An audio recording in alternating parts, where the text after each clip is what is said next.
Satgas Operasi Damai Kartens bersama aparat gabungan menindak Komandan Batalion Semut Merah KKB Kodam Yahukimo, Lipet Sobolim, yang juga dikenal sebagai Cocor Sobolim atau Junior Bocor Sobolim.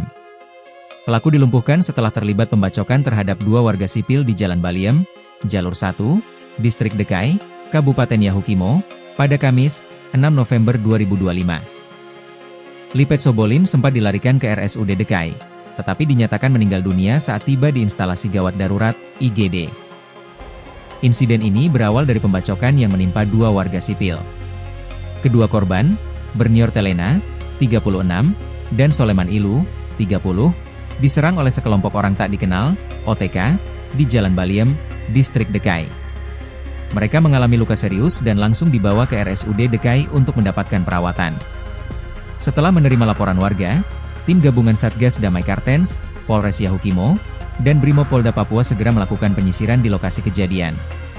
Sekitar pukul 19.55 WIB, aparat berhasil menemukan salah satu pelaku utama yang kemudian diidentifikasi sebagai Lipet Sobolim.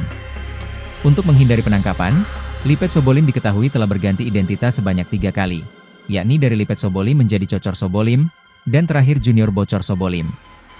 Namun, tim intelijen Satgas Damai Kartens berhasil mengonfirmasi identitas dan ciri fisiknya di lapangan. Menurut catatan kepolisian, Lipet Sobolim adalah Komandan Batalion Semut Merah KKB Kodam Yahukimo dengan rekam jejak panjang dalam aksi kekerasan bersenjata di Papua Pegunungan, termasuk sejumlah kejahatan besar yang pernah dilakukannya.